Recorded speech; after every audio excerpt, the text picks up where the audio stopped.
Good evening, Senku. Vikawabe. Welcome to Los Luceros.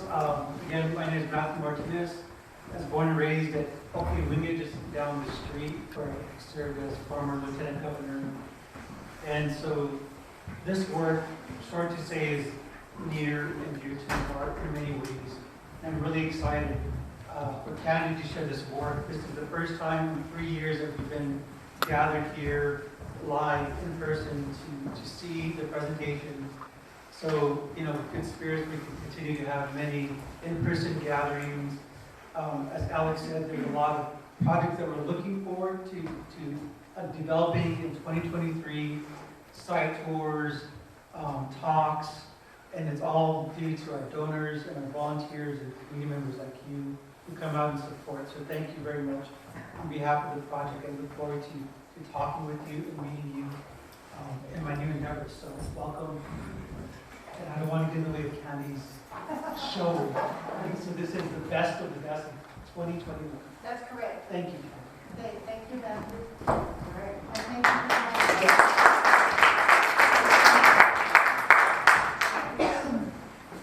Turn the lights down. And can everybody hear me? Yes. Okay, way to go. Well, as Matthew said, this is the first time in 3 years that we've been able to gather and do this. I've been doing it virtually, but I'd much rather have a live audience and have feedback and questions and comments. So what I'm going to present tonight is what the recorders completed in 2021. You'll notice some of the dates on the photo boards go back to 2019, but with COVID, sometimes it took us a couple of years to finish convenience. Most of the examples are from the Cook family property and then other private properties on the Mesa. So COVID played a big part in the last 3 years, of course, with us too. The project pretty much shut down except for virtual presentations. But our recorders, after about 6 or 8 months, called and said, hey, can't we go out in the field and take the necessary precautions, wear masks, wear gloves, use sanitizer, and so at least half of the teams at that time started working again, and they were, I think it was so good for all of us, for our heads. And so in spite of being largely shut down, an amazing amount of work was done in 2020 and 2021. This is Catherine Wells, for those of you who don't know her. She's our founder. She's here tonight, right here in the 4th row. Would you raise your hand, Catherine?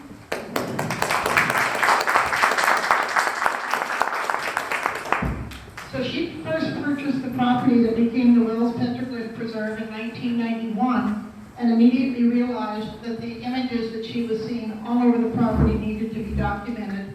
So she enlisted the assistance of the New Mexico Archaeological Society, namely the Crotties and the Grodies, to have field schools up here. They worked during the summer in the heat of June and July, recording petroglyphs, and most of the people had very little training.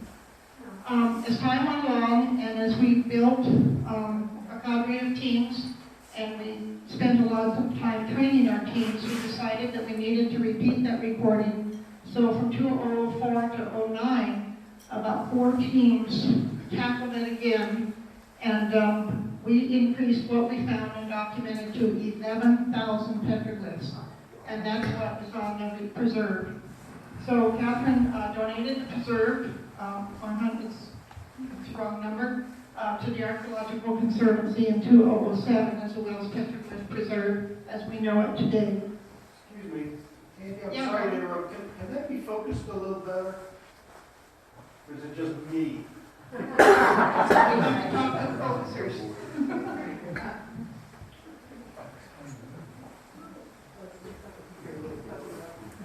No, I don't think it can. I think it like autofocuses, and this is as good as it's gonna get. Sorry, I'm not too good with our projector. Okay. Yeah. Thank you, Karen. Okay.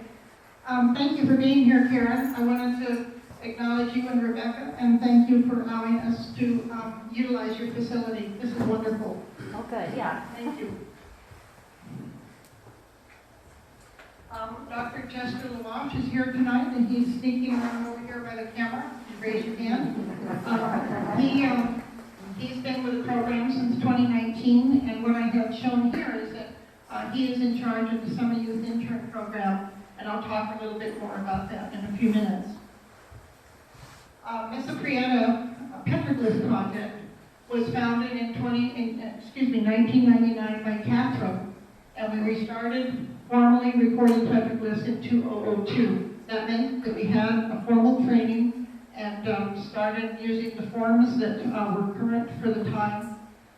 To date, since 2002, we have recorded over 80,000 petroglyphs on the entire Mesa. And we estimate that there are over 100,000, and I'm willing to increase that number by quite a bit, because there's so much that we haven't done yet. The Mesa Prieta has been identified as the largest petroglyph site in the state. Tonight I'm going to show you the highlights of recording on Mesa Prieta in 2021, as I said, and the images shown are just 6% of what we have recorded. We recorded a total of 970 loci, or individual boulders, 284 elements, or individual petroglyphs were recorded. We identified 67 outstanding panels, and those are largely what I have chosen to show you tonight. 2,000 photographs, and all of those photographs have been processed in Photoshop and are digitally saved in many places. We recorded 80 acres on the Cook property and 30 acres on other smaller private properties. This is a really cool slide that Kurt Kempter put together, and it shows essentially how the Mesa was made. That, as you can see in that top slide, right here, when the lava flow started up towards the Colorado border from fissures, it emitted and it ran down what was a valley at that time. And then over 3 million years, erosion reduced the size of that valley until it reduced it so much that that mesa, or that basalt lava, became the cap that we see today. It's 1,000 feet higher than the valley, and that's what we see today. But a lot of people, when we're giving tours, ask that question. Oh, and then the Mesa is 12 miles long, 22,000 acres, 22,000 acres, and 36 square miles.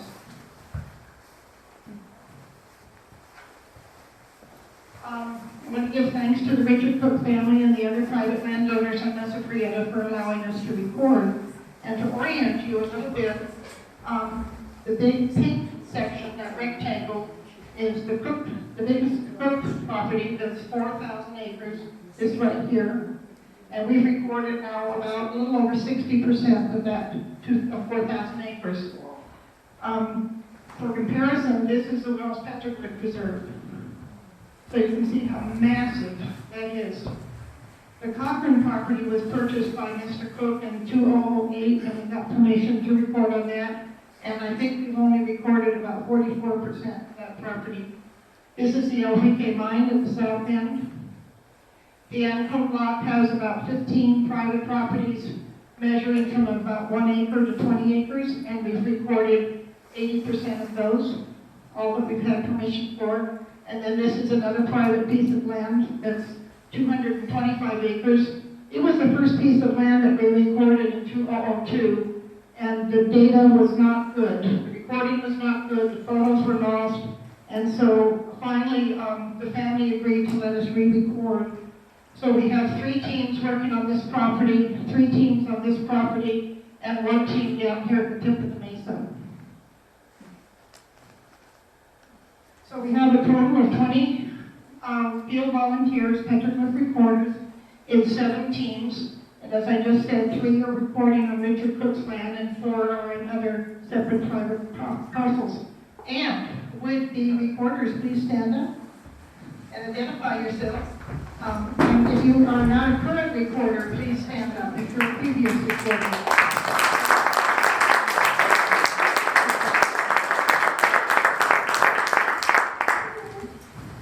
And also, refreshments for this evening. So. Thank you. Okay, so training for adult, I'm just going to talk about the adult volunteer recorders. Training, if a person is interested, they can go on our website and go to volunteer with Mesa Prieta and then go to train as a petroglyph recorder. There's an application that can be filled out. Most of the training is now online. Chester vets those applications, and those that he wants to proceed with, he will contact and give them access to the online training. Once the candidate has finished that online training, then field training is conducted. And usually there's 3 or 4 days of training. It requires that much. They don't want a person to become accustomed or become acclimated to recording petroglyphs.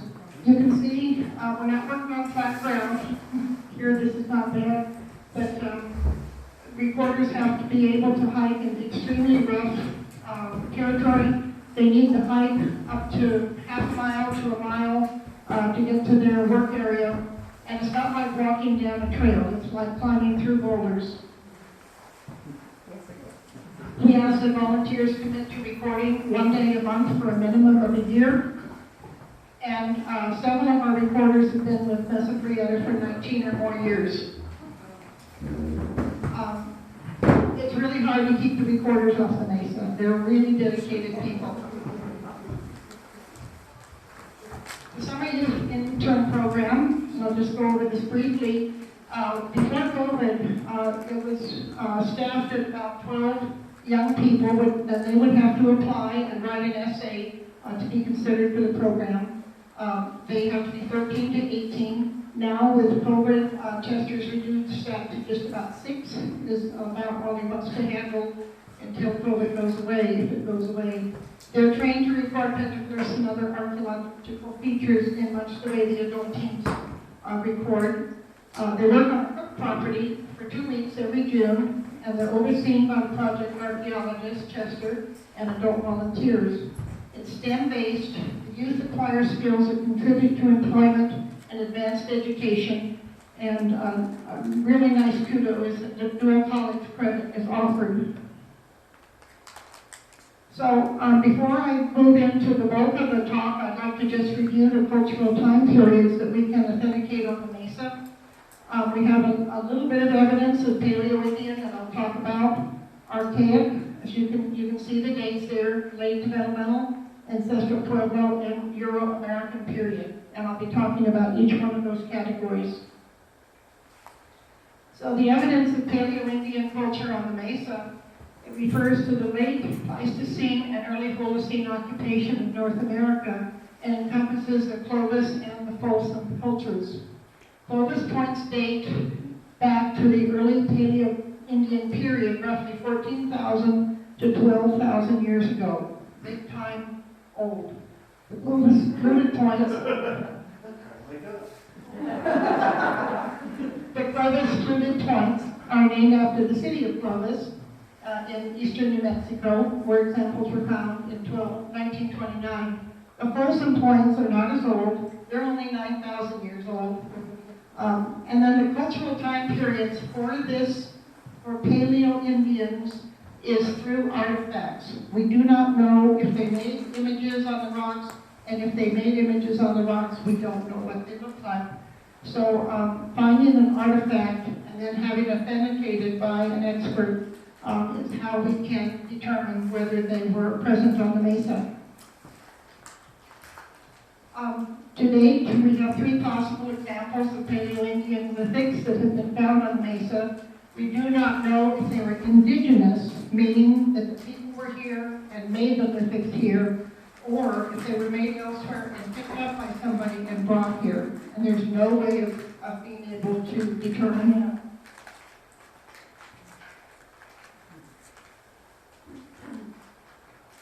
So the first one is a possible paleo preform found by Lynn Cravens. Yeah.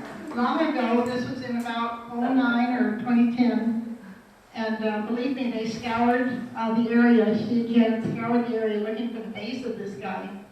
So we took this lithic down to Dr. Bruce Huckle, who's a Paleo-Indian expert down at the University of New Mexico. He has been very generous and patient with his time. He sees me and he says, oh, here she comes again. So this is a quartzite lithic, broken and manufactured. It was never used. It's a preform for either a point or a knife. The edges and the point are unfinished. The occurrences of that type of quartzite has been seen in both paleo and archaic sites and somewhat unwholesome sites. So he wasn't sure if this was an archaic preform found on a paleo site or vice versa, but he did say you do not see large equivalent biface points like this, and that we need the base for conclusive diagnosis. And notice on this, it has a diagnostic type of pressure flaking. It is parallel oblique. They're not straight across, they're diagonal, they're parallel, and you see on all three of the examples I'm going to show you has that kind of pressure flaking. And these are big. This is 4 centimeters across, almost 2 inches across, and probably 4 inches from point to base, without the rest of the base. So it's big. The second one is a broken focal point. Before Mr. Cook started in Winky Mine, he was required to have an archaeological survey done of that parcel. And so he engaged the archaeologist T.G. Fudge to do an archaeological survey. And Mr. Fudge identified 14 sites that he documented in detail. This is the best we can do with the photo of this focal point, but we do have the description of it. It's an unfluted point. It's black, fine-grained basalt with a reversed hinged impact fracture. And if we could see it, we could identify that, extending from the tip to above the neck of the point. Mr. Cook said that Mr. Fudge could keep any of the artifacts that he found during his survey, and so he did keep it. Mr. Fudge is now deceased, and we have made efforts to try to find this artifact. We contacted Mrs. Fudge, and she said she had put out an order that she was disposing of his collections, and we did not know that, and then she got rid of the collection. So this is not a retrievable artifact, unfortunately. Then this one was found about 7 or 8 years ago by Charlie Hersey, and he's not here tonight. They were walking down a route, not a trail, but a route off the top of the Mesa, and he found this along the route and thought it was pretty and picked it up. And brought it to us, and we became very excited about his find. We took it again to Dr. Huckle, and he indicated that this is a petroglyph point. You can see that it's 3.5 centimeters, almost 4 centimeters in size, and it's a little over 2 centimeters in width, and it's also quite thick.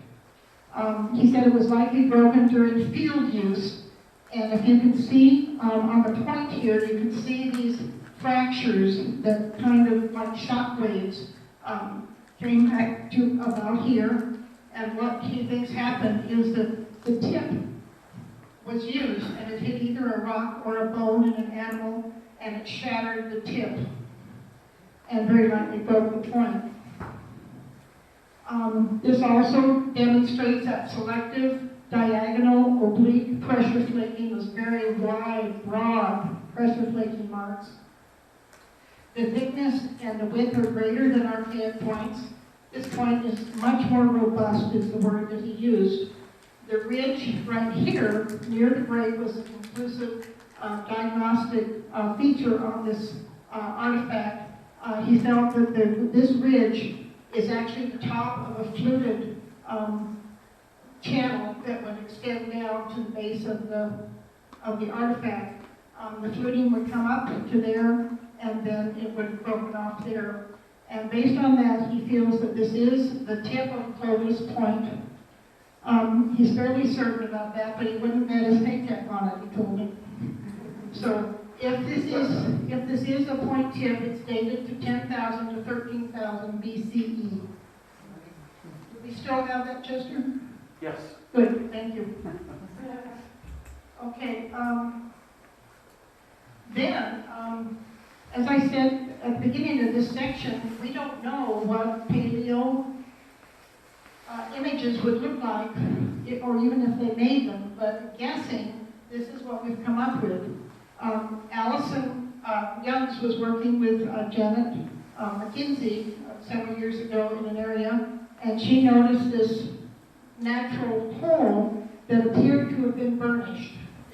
If it was a burnt hole, all of that has repatinated, so it's still the same color as the rest of the rock.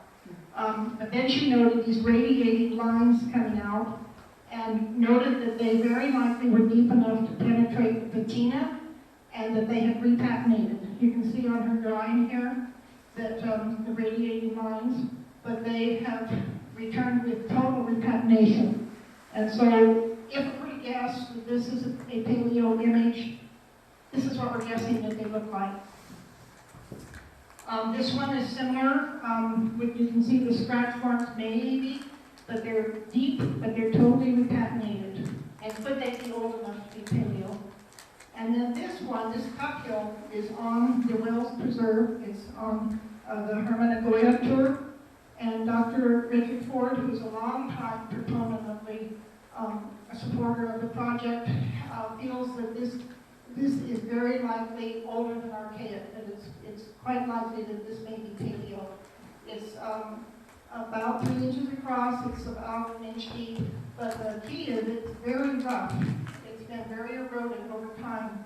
And so he's fairly certain that this has a lot of age to it. Any questions on that? So moving on to the archaic cultural period, from 7500 BCE to about 600 CE, this is about 5% of what we find and record on the Mesa. And I don't know how accurate that is, because you will see from the pictures that these are so hard to see. And early recorders, beginning recorders, when we point them out to them, they'll say, how did you see that? I don't know how you saw that. So I'm afraid we're missing some, but they're there. So I'm just going to let you read this slide. I won't read it to you.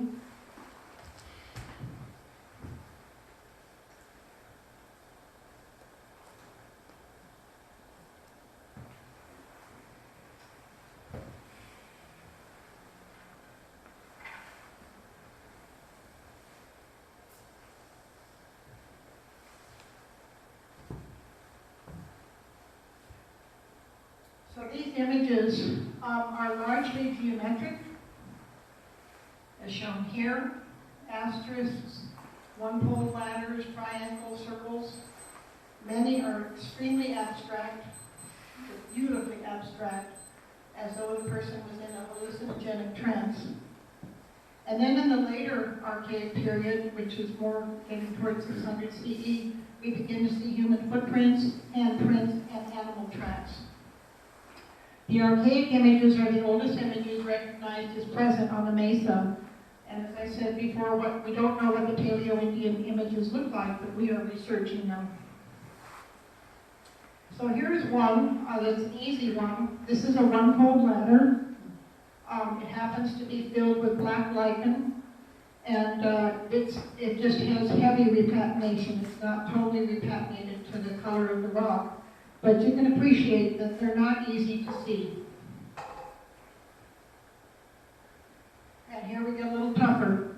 So the one up in the upper right-hand corner, the photo was taken either early in the morning or late at night, so that the sun was shining sideways across that image and picked up the shadow that the very deeply pegged concentric circles provided. And that really assisted the recorders in being able to see that. This one here is a spiral, and harder to see, total repatination, very hard to see, and it is not as deeply pegged as that one, so it doesn't have the advantage of the shadow being reflected. This one over here, there is an oval. It's about from there to there, And it really is there, and it's totally patinated, but you can appreciate how hard these things are to see, especially to the untrained eye. We're moving into the late Archaic. We have this very lovely footprint that Kansas team found, and recorded so nicely. Over here, we have 1, 2, 3, 4 footprints that are almost returned to the same color of the rock. The patina comes from the chemicals in the air and also bacteria in the rock. And over thousands of years, the disturbed surface of the rock returns to that same patina of the original rock. This one, believe it or not, maybe you can see this outlined footprint, but look, you've got 1, 2, 3, 4, 5, 6, 7 footprints hidden in there. And this is Kathy and Susan's team. And then over here, we've got footprints that we've got them towards the top there. There's one down here. Again, very, very hard to see. But human footprints are big time. Bear tracks are big time. There were quite a few bear tracks in this provenance that they recorded also. Okay, this was one that I was involved in and Bob was involved in. This is an agricultural field. You can see an alignment coming down. And we're looking at this rock, and we see that there's a curvilinear meander going all the way around that boulder. And it's been used as a marker on this agricultural site. This is in the Prieta mine. I hope it's still there. It is a portable petroglyph, but it's just an incredible example, teaching example of archaic work.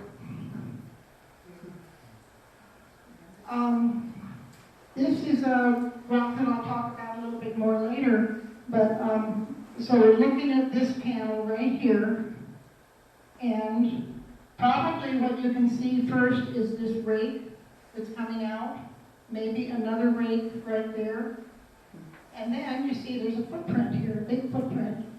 There's another footprint here with very deep toes, almost like cupules. And then there's a Christian cross right there. I think it's archaic. The Christian crosses are not generally archaic, but it's not equilateral either. And then there's a real nice cupule up there. And we just happened, Allison and I and Lynn recorded this in Kaz. Did you record that one too? We just happened to be able to get this photo when the light was just right, because otherwise we wouldn't be able to see anything on this panel. Okay, then ever since I started with the project 20 years ago, Catherine and I have been having the discussion that, okay, we know that the archaic people were here till about 600 AD, and we know that the people came from the Four Corners about 1100 AD, but what was going on in between? Were there any people here? And if they were here, what were they doing? And we never could come up with a satisfactory answer. So when we were working on the land that had that big boulder on it, which I'll talk about in a minute, it's up in Macanova, we found a site that was later identified, and I'll walk you through that, as a late developmental site from 900 to 1100 CE, which is kind of a no man's land out there as far as occupation of the Mesa.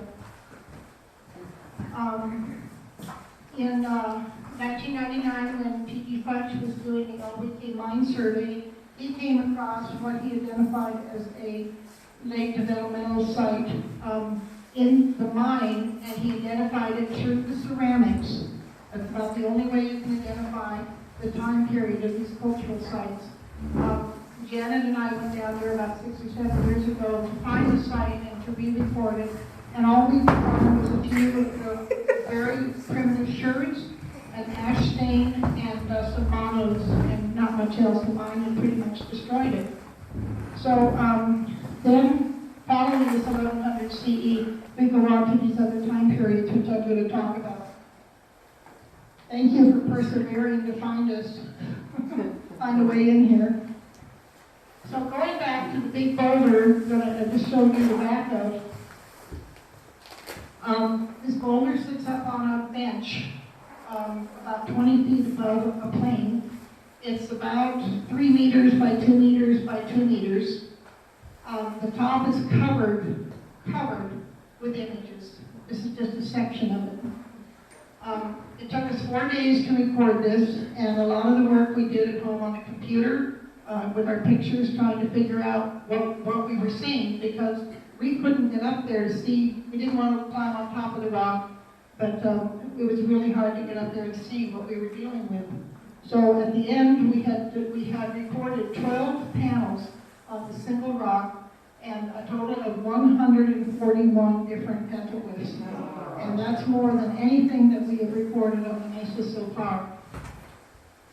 So you can see the lighter stuff on here, but underneath there's totally repatinated footprints and geometric designs, which made it so hard to record. It's easy to see the lighter stuff, but it's not easy to see the darker stuff. So nearby, this rock, just to the west of this rock, was the continuation of the ridge. And we noticed that there were 3 low hills on this ridge, that they were about 5 to 6 meters. And the north one, the furthest west one had a low wall remaining around it. And they were ash stained. And I think you can see in this picture that this is kind of a gray as opposed to the adobe color here. And right away we thought, this is something different. We need to be really careful here. There were things scattered around. There was a big Islam matati that had been broken, and then ironically an ancestral pueblo had been carved into one side of it. Great big Islam matati. This little matati fragment was sitting on the mound, and it's you can see the depth that it was ground, and the entire segment is totally smooth. It's a piece of basalt, but it's totally smooth, and it's been used a long time. Then another kind of late archaic something or another with footprints on it on a rock nearby, and we thought, what the heck have we found? So looking around, we did find a couple of archaic points on it, and we found a small assortment of very, very primitive ceramics. And we worked around it, we went away, we came back, and I decided that I wanted to have those ceramics analyzed, because I thought, is this a Prieta site? Is this the site that we've been thinking about all these years that fill in that gap? So this particular landowner had asked us to pick up all of the artifacts that we found, and on the first piece of land, we did that. But on this piece of land, there's no way we were going to do that. We picked up about 12 or 15 of the very primitive sherds, and we have a method that we mark them very carefully with the coordinates. We draw them, we photograph them so that they can be returned to their original position. And kept them all separate, none of them were joined in a group. And I took them, I found 3 people that I know, 3 experts that know ceramics. I took them first to Dr. Richard Ford, and he said, this is really old. But he wasn't ready to pinpoint it. And then we went down to Eric Blenman down at the Office of Archaeological Studies, and he said, again, this is very significant what you found.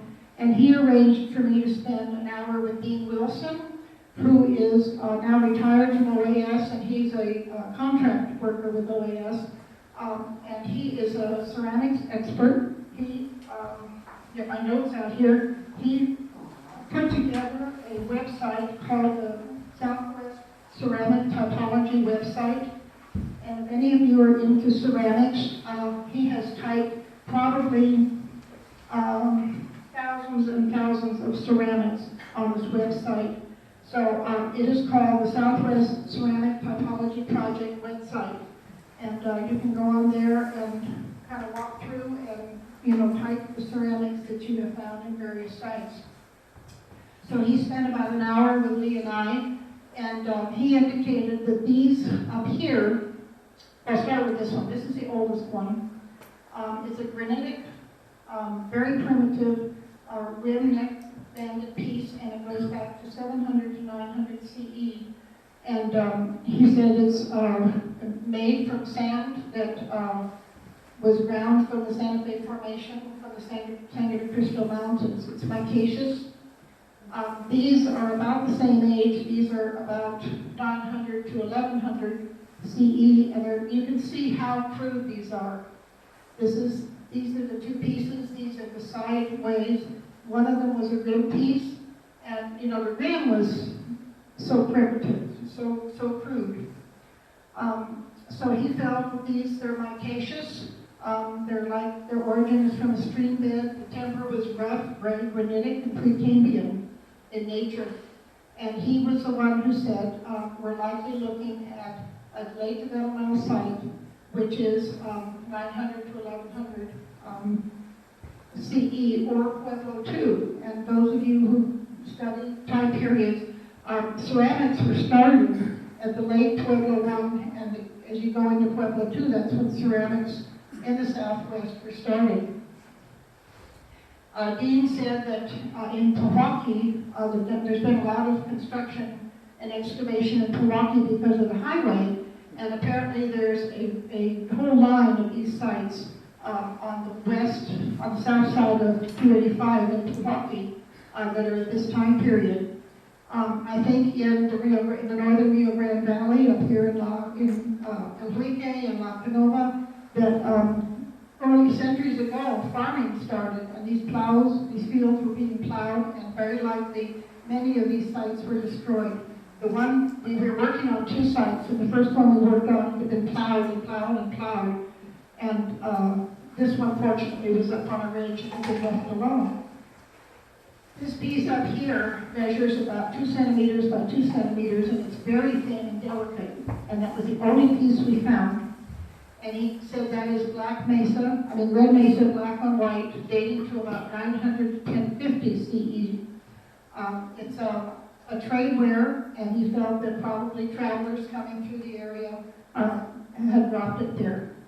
So all of this was very conclusive to a very unique find that we had on this gentleman's property. When Allison and I presented him with his landowner's report, and also I gave him all of these carefully marked, separated pieces of ceramic, we encouraged him, if he wished, to get a professional archaeological evaluation of the site, because it is so unique. And I don't know that he will, but we do know that the property is protected, it's fenced, nobody's going to mess with it back there. And so at any time period, if he or his family wanted to proceed with having an archaeological assessment, the site is protected. It was a cool experience. Moving on to the ancestral Pueblo sites time period, and this is from about 1100 when the people started coming down out of the Four Corners to 1598. This comprises about 70% of the images that we find on the Mesa. And I'll let you just read through there.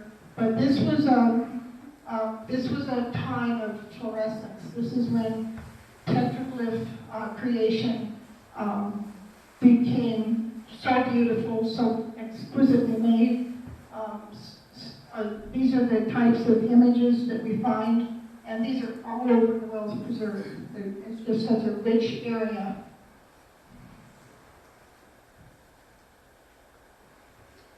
So starting out with one of the favorite images, the two-horned serpent, or Ivanyu. These are found very frequently. Most of them are not as well made as these. This one, I credit Norman Dockett with that photo that was taken actually a couple years ago, but it's such a beautiful iconography. I like to use it again and again. Then these other two, there's differences in them, but basically they have two widespread horns and a serpentine body. We find one-horned or plume serpents of Anyus, and they are not as frequent. There may be like 1 in 20 of the serpents that we find. And we're not sure if these actually are two-horned serpents seen in profile or if they really are a one-horned serpent. But we have some incredible examples on the Mesa of those. Anthropomorphs are a frequent figure that we find. These are they're stick human figures, outlined human figures, and infilled human figures, and then variations of such. But you know, they are anatomically correct. You know, most of them have 5 fingers and toes. Sometimes I find one with 6, and I send that picture to John Kinchelo for his research. He's working at polydigital images. And then there are those that have maybe some ceremonial qualities. This one has some kind of paint or some kind of covering on his chest. I don't know if you can pick that out, but there's a rectangular pattern there. This one, unfortunately, there's been a lot of damage, natural damage to the head, but I believe that there's some kind of a headdress there. This one also is a horned figure. You can see these 2 big horns coming out, and those we identify as ceremonial figures. We have a categorization system that our database is based on, and when researchers go in there, if they're looking for ceremonial figures, they can pull these out so that they can consolidate and look at what we found. There's a lot of flute players on the Mesa. We only found 2 last year. They have a typical headdress, a hump back, and of course their flute. Very nice images. And these are quite small. I don't have the measuring board next to them. They were quite small. We find a lot of tracks and footprints. Starting up here, we have some later human footprints, and this one actually has 6 toes on it. So it's called polydactyly, and you know that very likely is a genetic issue. This one could have 6 toes.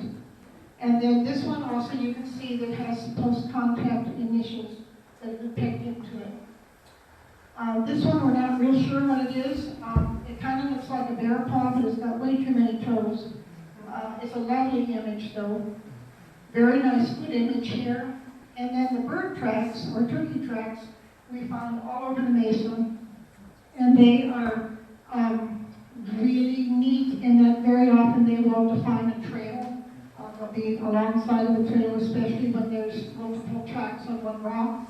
There is a place on the Mesa that has bird tracks on small boulders, and we recorded it, and I think there were 130 small boulders with single bird tracks that they were really got tired of recording. Yeah. Could I make a comment? Yeah. So turkeys have back toe, but cranes do not. And I wonder if it's, maybe those are referring to the sandhill cranes. I don't know. That's a really good point. Thank you. Yeah. We have images of water birds, and there's no reason why not. Yeah. And the sandhill cranes are huge and delicious. Okay, thank you. This is a nice panel that Ray and Linda recorded, and it's on the Cochran property. But it's a complicated panel. You can see it has concentric circles at the top. It has 1, 2, 3, 4. I think there's 5 two-horned serpents on there. A tailed disc, circle over there. Took a long time to record this to pick out what was on the rock and to record it and categorize it. But it's just a stunning panel, and it's tall. It's not quite 2 meters tall, something like that. This one is up on the north end in Kathy and Susan's provenience. And you can see that Susan standing over there, so you can appreciate the size of this rock. It has a huge shield on it. And I can't really pick out what the designs are. There's a nucleated circle. There might be a platform here. Beautiful imagery with inside that shield. Over here you've got a bird, very likely a water bird. Over here you have more human footprints, and then other smaller things on this boulder. This one is kind of precarious. It's on a hill right underneath where people like to ride ATVs, and at some point, I'm afraid it's going to topple. It's on private land. These features are not from last year. These were recorded in 2019. Bill and Paul, let's see, I don't think any of them are here, recorded these on private land, close to the river. But I put them on here because they have a feature of what we call ritual pecking. We find a lot of this miscellaneous pecking on the boulders, but if you look at this looks intentional. These are intentionally placed. They're light colored. They're fairly deep. The same here. Very intentional array of pecking. The same here. They're by a water source, and we're wondering if there may be a ceremonial element with these images. The one up here we call ceremonial pounding. And what has happened here is that makers have taken a stone and pounded all of the patina off the tip of this rock. Generally, there's a cupule or a worked hole that accompanies it. We've shown some of these to Dr. Ford, and he feels that these are shrines that people have returned to again and again because there's just so much work on them. There's a really nice one on tour one on the Wills Preserve that has about 16 cupules, and the whole boulder is eradicated from its patina. A little side note, we work with the Rock Art Council for the Archaeological Society of New Mexico, and they are in charge of our category sheet, and we were able to substantiate that this was a frequent feature on Mesa Prieta and asked them to add these two categories to our category sheet, and they agreed to do that. Excuse me, Candie? Yes, sir. Sorry, but can you talk a little about what's the difference between just miscellaneous pecking and ritual pecking? What Yeah. characteristics they have? I mean, you mentioned that maybe the ritual pecking is a little more determined, a little deeper, a little more of it. Is that kind of the thing? Well, it's as you see here, you see this very nicely made panel with this gorgeous star that I can point out. It's like someone, just kind of went here, here, here, here, whereas the miscellaneous pecking is generally not defined at all. It may be just a little cluster of pecking. It's kind of a hard thing to differentiate, but this is, generally when you see this, you think, boy, this is really different. What's going on here? And I don't know if your team has found any so far. You might in this convenience you're in now. But yeah, it's an intentional thing. Whereas the miscellaneous pecking, when you see, somebody just sitting there hitting a rock. I think this one is, Catherine's favorite image, the God playing soccer on the way up to the studio, the one with the sunburst head and the ball. She has ritual pecking all around her. And when Lee and I first saw that, and we were recording her, we thought it might be a shotgun blast, but it's not that kind of a marking. It was specifically made, specifically placed pecking around that beautiful image. I'm not explaining it very well, but it's kind of, I think when you see one, you'll say, what's going on here? This is really different. Thanks for the question, Bob. So this one is up in Kathy and Susan's convenience, and the whole rock looks like this. It has some post-contact letters on it. It has a name up here, but the essential spiral is just exquisite. When we record these, we count the number of revolutions of the spiral, and we indicate which direction it's going. If it's going this way or if it's going counterclockwise. And then this one, we don't know if these are feathers or if it's a sunburst, but isn't that a beautiful image and very carefully made. These are unidentified features. We can't make that a lion, we can't make it a deer, it doesn't have cloven feet, we can't make it a canine, so we have a category called unidentified mammal. And it's a nicely made mammal, but we don't know what it is. And the same down here. Is this a frog? Is this a turtle? Is this a cat person? We're not sure. And then at a later time, this nice, not quite a spear, but it's a nice shape of it, was added to the panel. And this image, Ray and Linda found, and I'm kind of thinking that it's not ancestral Puebloid. Do you think it's later? Do you think it's a little later, or do you have a sense of the time period? It's adjacent to the LPG mine, but they found it, they feel it's an egret. The long beak has something in it. Well, we thought it was ibis. What's that? Ibis. I'm sorry, it's an egret. Ibis, thank you. Curvature of But just a beautifully made body and tails and knobby knees and well-defined feet. And so they were so excited about this bird, and they told Norman about it, and he went in with them and made this nice photograph. It's just an exquisite image. Okay, then we move on to the post-contact or historic cultural time period, which would be starting in 1598, which is when the Europeans and Spanish arrived at the southern end of the Mesa, and goes through roughly 1972. About 25% of what we record is from this period. And this is the only time period, that is time specific because of the iconography of what the images showed. The images show things that did not exist here prior to 1598, like horses, donkeys, cattle, cowboys, oxen, crosses, Christian crosses, churches, and then later on, names, dates, and initials.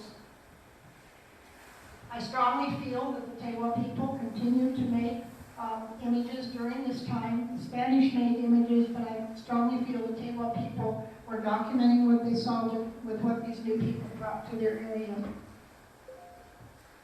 So here we have the crude, but there is a horse, clearly a horse. Here clearly is an equestrian. And I can kind of imagine that a Native American would have seen one of these figures and thought, man, I need to document that, but it's gone now and I don't have it in front of me to draw.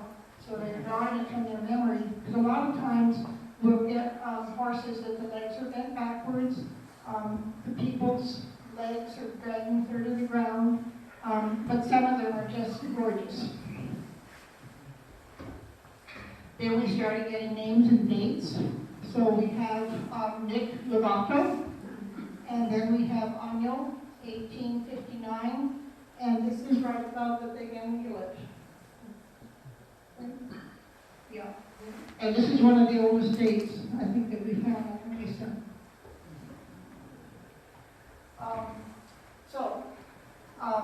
Anyone who is recorded in an area where there is a lot of post-contact material will tell you that there's a lot of crosses. And in 2013, we had counted that we had recorded 3,000 Christian crosses, and I'm sure that we've exceeded 4,000 now. There are also equilateral crosses identified from all time periods, and they sometimes are thought of as star forms. But most of the Christian crosses are Latin crosses. We've identified 25 styles of European crosses that have been identified and recorded on the Mesa. And then in 2013, our then project director and archaeologist, Jan McKenzie, presented at the International Federation of Rock Art Organizations that was held in Albuquerque, Cross Connections, Religious Iconography of the Historic Period, Mesa, Prieta, and area.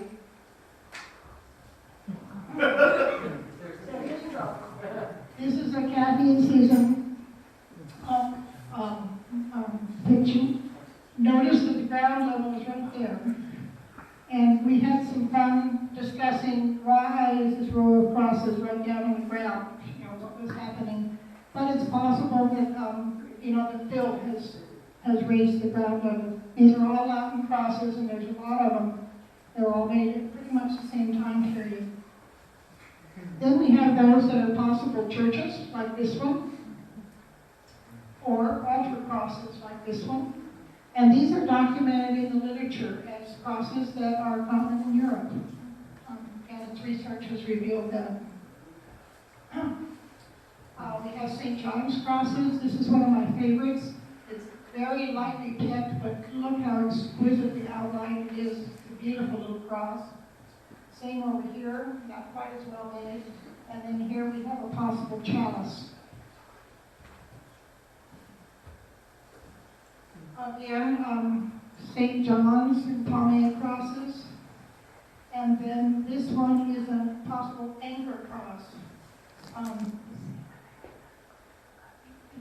It was a very interesting, very unique cross. We've never seen anything like that before. With such variety. This one up here is has these two natural holes that have been heavily pecked also, which is something that the recorders pay attention to. And then this one, Ray and Linda recorded. It's obviously late post-contact. It's very, very bright, especially the top part. They were able to identify probably some livestock brands, like there, right there. There's 2 or 3 crosses in here, and then some just very, very abstract meanders. There may be a human. The boulder is about a meter and a grass and a half wide and a meter high, and it actually had a little stone wall around the base of it, which was interesting. Then we move into the American time period, which is approximately the 1920s to the present. And notoriously, this period was just called graffiti, but time goes on, and graffiti is identified at some point as art. And so we decided, and I think we're unique in this, we decided to call it the American time period. Most of these are made with metal tools. It's interesting that some will copy other Native American petroglyphs, adding creative modifications. And then a really neat thing on the Wells Preserve that unfortunately isn't on any of the tours is that the WPA, the Works Progress Administration, there was a wayward man who didn't work as much as he did make petroglyphs. I'll show you some of those. And these images can be assumed to be time-specific when dates are included. So I don't know what this date is, 19-something-3. I don't know what that is. I know that this has been placed over an earlier time petroglyph, and our recorders will make note of that. A star, an interesting star, quite carefully made, and then a name in a star. Here's our WPA guy. These initials are JVJ. He made these in 1938, and there's like 8 or so of them, Catherine, down there. Yeah, they're all on small boulders, and they're all identical. So, but they're fun. A nicely made Alejandro. So that's pretty much the time periods, but I want you to know that we also record cultural landscape features. And this is so important because it tells us who was on the Mesa and what they were doing, and that we can record the evidence of what they were doing, constructs the history so greatly. And we do have, these are in our database, they are retrievable, but we're doing things like agricultural terraces, mulch fields, rock walls, ceramics and lithics, of course, trails of all time periods that are still used. And often people use them to visit the images of stories long ago told. In the 1800s and early 1900s, there was a huge industry of sheep herding and some cattle raising on the Mesa. And we find evidence of that. We find their camps, areas of their camps, corrals, fences, lambing pens high on the Mesa. And that continued from pre-1205 times into the 1960s. All over the Mesa we find horseshoes worn out by horses and mules of herders and travelers, and we record those. And then animal bows with signs of butchering. At the south end of the Mesa, we just had a discussion about mandible that had been butchered and sawed off. And some thought it was a bear, and quite a bit of research went into it by the reporters, and I think they decided that it was porcine, it was a pig that had been butchered. And then also we record axe and saw cut trees for wood harvesting, fence posts, and cupules. Cupules are known to be worldwide. They're one of the most frequently repeated rock image. They're on every continent, and they're very noteworthy. This is a good comparison because this rock has these very deep cupules, but see how bright they are. And these are in an area where there are a number of Christian crosses and initials. So we can safely assume that these are post-contact cupules. They're beautifully made. Whereas here, not far away, these are totally repatinated, very, very deep. This one may have ceremonial pounding or a grinding slip that's made by the surface, so it's very, very smooth. But cupules just all over this rock, and all heavily repatinated. They're just amazing. We find them generally in clusters, that if we find a rock like this, we know that we're going to find other boulders that have cupules on them. And they're also, when they're this dark, they're not always easy to see. So it's a challenge for the recorders to find them. We record stone hand tools. This one was found by Ray down in the mine area. And if you notice, both sides are scratched, and one of them actually has a bird track scratched on it. We don't know if that would have been made at the time that the stone was being used or at a later time, but notice how varnished this hand tool is. It's pounded on the edges, it's ground, it's had a lot of use. This one is a two-hand mono, and it was, we found it in a field that had been plowed and plowed and plowed and plowed, and somebody had driven over it and cracked it. But it's very smooth, it's very obvious that it's a hand tool. And then these we found in about the same field. And this really stymied us as to what these were. These stones are about 8 inches long. They weigh about 4 pounds. Every single one was side notched. Every single one had some pounding on the ends, but not enough to shatter the stone. And we thought, are these an agricultural tool, like a hoe? But they're not fluted, to accommodate a branch. What are they? And then I asked John to look at the pictures of these, and he suggested that these might be artifacts that might be used in conflict. They were found in an area in a drainage, in an area about 7 by 8 meters, and they had scattered with the erosion from the drainage, but it was clear that someone before me had collected them. And, how long ago, I don't know. But there were 14 of them altogether. And, researchers are going to have fun figuring these out, because we have no clue what they're about, but they're really neat. Metates we find. This is a slab metate that's broken in half. It's on the post-development, it's on the developmental site. And this is that little metate piece that was on the developmental site. But look how deep that is. And you know how long the grinding would have to go on to make that piece of basalt that deep. We find lithics. This is another one I think that Ray or Linda found. It's about 3 inches long. It's burnished. It's so smooth. It is hand grinding on both tips. We're not sure what it is, but I think our best guess is it's a ceremonial piece.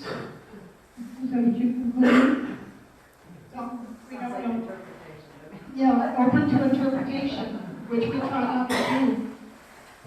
And then we find really nice projectile points. These two are obsidian. We also find, chert and chalcedony are the most three common substances that are used in making the points. And we do, as I'll show you in one of the last slides, we do quite a bit of research on these to determine their time period and what they're made of. We do not collect artifacts unless they are possible paleo. We do not collect artifacts, so they stay in the field. We have probably recorded thousands and thousands of ceramics on the Mesa. Most of them are biscuit A and biscuit B. Our recorders do a really nice job of gathering information. If it's a cluster, they'll take a picture of one side and then turn them over and take a picture of the other side. They'll take a picture of they'll draw and take a picture of the edge. If there is a rim piece, these are diagnostic for a researcher, and so we pay special attention to that and draw a side view of that rim and get as careful a documentation of it as we can. We have found a few with handles. We found one with a handle with a piece of yucca fiber. That was a big time find. So they're photographed, of course their GPS coordinates are taken, and nice drawings are made. Biscuit A and biscuit B extends from about 1450 to 1600, and biscuit A is the first type of ceramic, and then biscuit B came later. We record structures. Some of these are shelters. These are, we can kind of see that the rocks have been turned, so the patina is a little bit lighter on top, meaning those rocks are not in their original place. And also the lichen berries. This one has probably been in place for a longer time. A lot of them are shelters for the sheep herders, shelters for the Native Americans, and sheep pens. This is an eagle trap up at the top of the Mesa, and I'm sorry that the photo doesn't show it very well, but it's about 2 feet wide by 3 feet length, and a person can get down, can crouch down in there. It's quite a nice feature. And as I mentioned, we record axe-cut trees, and we get a coordinate, a photo, we measure the dimensions of it, and so that we have that in our database. One side, the field that had been plowed, we found corn cobs. And we were really excited about this because they lit up, especially these guys, and they didn't have any rows of corn. So I took them to Dr. Ford to be analyzed, and he is an expert on maize.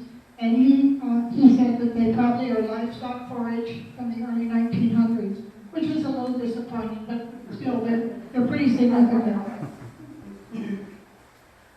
Trails are all over the Mesa. This is one of the nicer ones, better defined ones. A lot of times a recorder will be walking along and they realize that all of a sudden the going is easier, and they look around and realize that they're on an ancient trail. There are those that are thought to be archaic. We find archaic images on the boulders and archaic artifacts along the trail. Many are livestock trails that were constructed in the post-contact period for the sheep and the cattle. And some of those are like roads that are 4 or 5 feet wide with high walls of boulders, and a lot of effort went into making those to get the cattle to be directed. Soon the recording of our trails will be soon accomplished in a Mesa map, so it will be very easy to enter into the database. Okay, this is a slide. I've used it many times before, so it may be familiar to some of you, but we give very special care to typing the artifacts that we find. So this base of a point was found on the other side of the Mesa, and the team was Janet Comstack and Amy Montoya, who worked at, Janet works for the Forest Service as an archaeologist, and Amy works at OAS, and Tony works as a volunteer at OAS. So they're pretty knowledgeable. They did not collect this. The owners did not want to collect it. They very carefully got these photographs, had their centimeter scale in there, and then took those images back to the lab. We use about 4 different volumes of experts on lithics as references for typing. And what they came up with is little tiny guy that is hexagonal chert. It's a base. It dates to the late Archaean, about 2500 BCE to 700 BCE, and it's tied to the San Rafael side-notched volcano concave base. So we don't have the artifact, but why do we have the documentation? When in doubt, or if we have something exciting, we go to Dr. Huckle. And then early on, I was taking, excuse me, I was taking obsidian samples to Dr. Stephen Shackley, who has an X-ray fluorescence lab in Albuquerque, and he would tell us what quarry they came from. All the ones that I took to him came from the Jemez Mountains, and some came from as far south as just north of Albuquerque, quarry down there in Bear Creek, Bear Drainage. These are the references that we use so that we can authenticate as well as we can what we're finding on the Mesa. Okay, this is our list of recorders, and I'm really pleased that so many are here tonight. Thank you so much. And then this last slide, I invited the landowners to attend tonight, and they couldn't, but one of them wrote to me, thank you and your teams for all the hard work that has gone into the success known as the Mesa Prieta Petroglyph Project. Your collective work is most appreciated by our family. Happy holidays to you, your family, and your other family, your teammates in Mesa Prieta. And I just was so touched by that. Not that he would extend himself to say that, but I really liked the work that's gone into the success known as Mesa Prieta. Pretty good, Captain.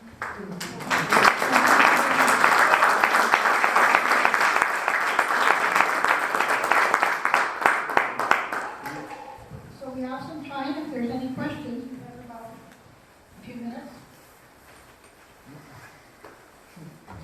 Here's one. Yeah, Charles. I noticed you had a picture of a rattlesnake there. How many times have you seen rattlesnakes when you got up? I've seen 2 in 20 years.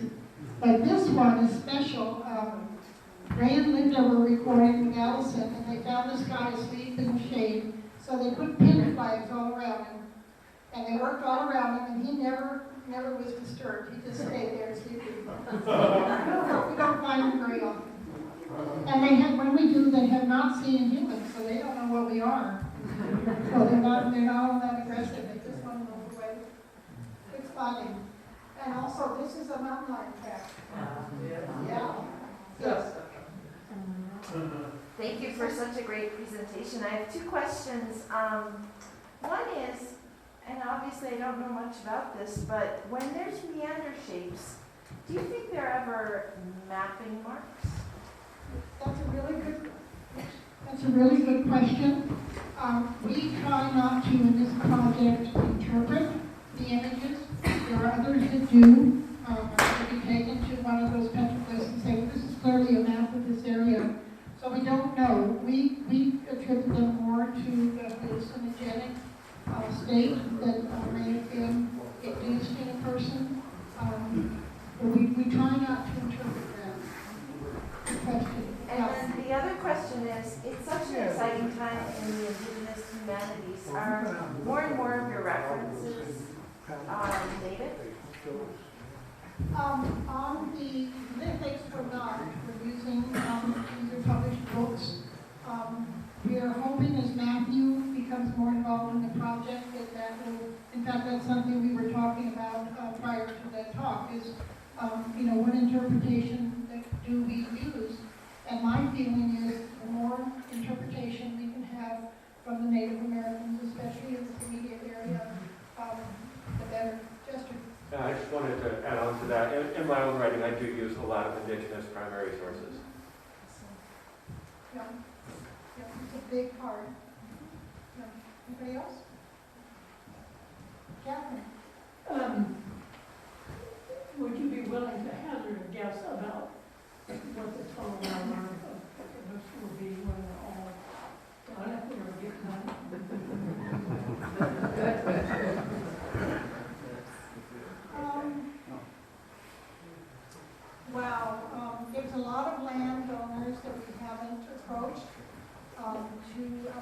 to record on their land. I'd go 150 maybe. And that's just on the Rio Grande side, Well, there's a lot on the other side. right? Yeah, just because you There's, focus on In that map of the Mesa that had the green going around the top, all of that's been recorded. And there's little clusters of images all around in there. The summer youth program did that years ago. And unfortunately, they cherry-picked. They didn't do thorough recording like you folks are doing today. But there's a lot. But I wouldn't be surprised if we go to 150,000. We're at 80,000, but then we have 7 packs. With stuff in it. Yeah, and all those files in my safe at home. Yeah, so I hope so. If I ask that question, I want to say that we all recognize that it's not the number.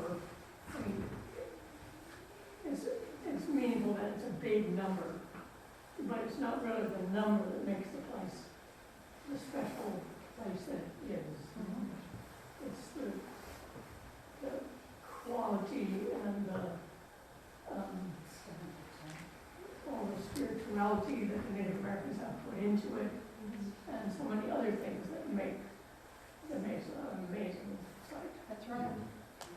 That's absolutely right. And as I pointed out in the beginning, we have 5 cultural time periods that are represented on the Mesa, and not many other petroglyph sites can claim that and prove that. We're very unique in that manner. I think that it was you worked with someone and said that we have the biggest collection of post-contact images anywhere in the state. Oh, sure. Yeah. And, you know, it's such a remarkable place. We're very fortunate that it's privately owned, because the petroglyphs remain in isolation in being on private land and are protected in that manner. We have very little damage to the petroglyphs on the Mesa, which is very fortunate. Yeah. Yeah. Did we say something more? Oh, okay. Yes. Why Mesa Prieta? Why were the archaics up there? I mean, I understand the Rio Grande is coming along that way, but why Mesa Prieta? I mean, there was along the Chamba River. Why Mesa Prieta? That's a really good question. We know there's a big elk herd up there. We know there's bear and cats up there. You know, we don't know if it's hunting. I have no idea.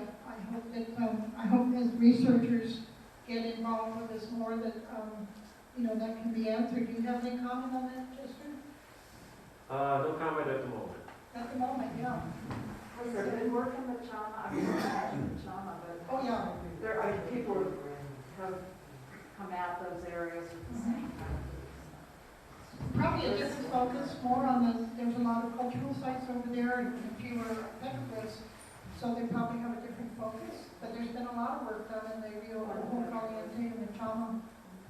Yeah, that's a really good question. But you know, Lee and I recorded the site years ago, you know, like so close to the top, and I mean, there was a lithic scanner. They were sitting there making lithics. There was the incredible images that took weeks, I'm sure, to make. There were probably 7 or 8 incredible panels there. And if I knew more about archaeology, very likely there was a heart, but I don't know anything about that. But they weren't randomly going through. But I don't know. Maybe it was the view.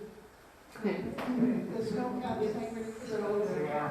It's not going to go there. Special. Yeah, yes, sir. You mentioned there was some agricultural up there. Have you determined, or have you noticed what they were doing, or what Oh, yes. was good? We have a team that's working on a piece of private property now that has discovered 3-4 huge grape gardens. And one of them, we don't have a measurement on it yet, but I'm going to guess it's 70 or 80 meters. It's big. You can pick it out on Google Earth, and it's precisely made. Good in the gravel. We have found some gravel much fills, not as much as over in the Rio Chama. Unfortunately, there was one in the Albuquerque mine that fortunately we recognized and recorded. And when Chester started, I took him there to look at it and it was gone. But those were more close to the river, those good gravel mulch ones. We find check dams all over.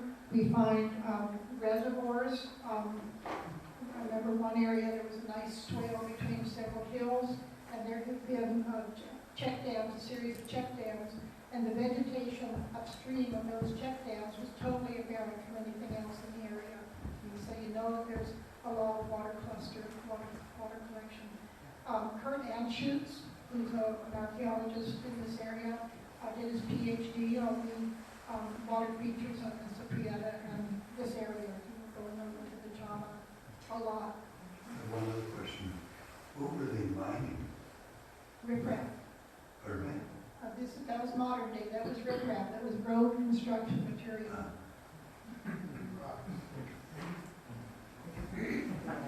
Thanks to Catherine, they're not mining anymore. Yes, sir. Okay, so we're good on time. Okay, thank you very much for coming.